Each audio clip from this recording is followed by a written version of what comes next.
tous de vivre si nombreuses et si nombreux ce soir. Mesdames et messieurs les représentantes et représentants du corps consulaire, Madame la consul de Roumanie, je sais que la Roumanie a été oubliée dans la liste exhaustive, donc je rattrape une petite erreur, il y en a peut-être d'autres, je m'en excuse par ailleurs. Monsieur le député, que j'ai aperçu, cher Laurent, Mesdames et messieurs les élus, Madame la représentante de la maire de secteur, merci pour vos mots d'accueil. Chers et chers amis de la fraternité franco-vietnamienne, c'est pour moi un honneur profond et une grande émotion de prendre la parole aujourd'hui à l'occasion du 50e de la réunification du Vietnam. 50 ans, c'est à la fois une page d'histoire, une mémoire douloureuse et une extraordinaire leçon de résilience, de dignité et de paix. Ce soir, nous célébrons aussi un moment capital de notre histoire commune récente. Histoire commune car, sans nulle contestation, la réunification du Vietnam a été un moment de bascule vécu intensément et universellement sur l'ensemble de la planète.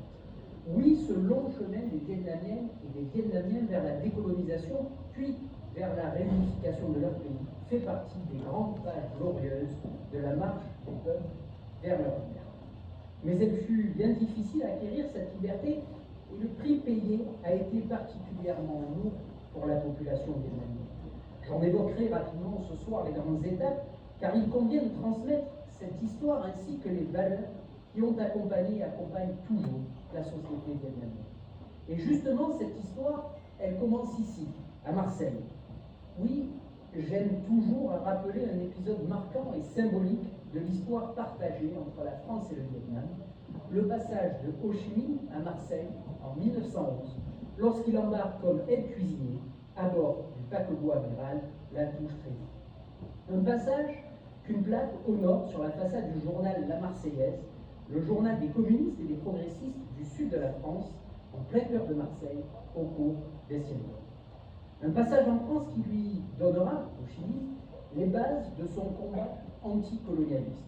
Ce fut le point de départ d'un long périple de formation politique, mais aussi de prise de conscience. Ho Chi Minh, alors connu sous le nom de Nguyen Ai Quoc, découvre l'injustice coloniale, mais aussi les idéaux d'égalité, de fraternité nés de la Révolution française. En 1920, il participe ainsi au congrès de Tours, où il rejoint la majorité qui fonde la section française de l'Internationale communiste, ancêtre du Parti communiste français. En ce moment, scelle son engagement politique et idéologique. Ho Chi Minh se forme en France, lit, écrit, milite, devient une figure du mouvement anticolonial. C'est sur ce terreau que germa la pensée révolutionnaire qui conduira quelques années plus tard à la très longue lutte pour l'indépendance du Vietnam. Alors, si vous le permettez, monsieur le consul, chers Toth et chers amis, c'est aussi pour nous, communistes français, l'anniversaire d'une amitié et d'une solidarité profonde avec le peuple vietnamien que nous célébrons ce soir. Car nous sommes, nous, les communistes français, un peu les enfants d'Ho Chi Minh. Il fut l'artisan de la liberté retrouvée de votre peuple et président de la République démocratique du Vietnam, mais aussi, et avant cela, délégué actif du congrès fondateur de notre parti. Nous en sommes extrêmement fiers. Notre histoire commune est donc plus que centenaire. Elle s'enracine dans le désir commun d'émancipation de tous les êtres humains, dans le refus des guerres et des rapports de domination et d'exploitation entre les nations.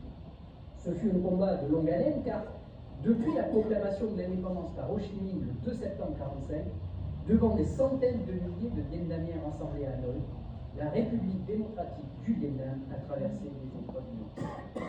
Dès les premières heures, ce furent les affrontements avec la puissance coloniale française, marqués par de longues années de guerre d'Indochine qui s'étala de 1946 à 1954.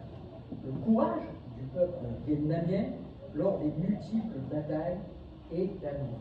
Victoire stratégique et symbolique d'un basculement du monde colonial, cette bataille porta la voix des peuples opprimés sur la scène internationale. Le Vietnam devenait alors un phare pour tous les mouvements de libération à travers le monde. La signature des accords de Genève mit fin à la guerre d'Indochine, mais la division du pays, puis le soutien croissant des États-Unis au régime du Sud-Vietnam allait ouvrir un nouveau chapitre encore plus tragique, la guerre américaine, dite guerre du Vietnam, de 1955 à 1975. Cette guerre fut d'une brutalité inouïe. Les bombardements massifs, les défoliants chimiques et les violences infligées aux populations civiles font encore frémir les consciences. Pendant la guerre du Vietnam, les États-Unis ont largué plus de 7,5 millions de tonnes de bombes sur le Vietnam, le Laos et le Cambodge entre 1965 et 1973. Oui, vous avez bien entendu, 7,5 millions de tonnes de bombes. Ce chiffre effrayant fait de la guerre du Vietnam le conflit le plus intensément bombardé de l'histoire de l'humanité. Les conséquences de ces bombardements massifs sont encore visibles aujourd'hui. Sols contaminés, bombes non explosées, destruction massive d'infrastructures et de terres agricoles. Mais face à la puissance militaire la plus redoutée du monde, le peuple vietnamien fut résistant.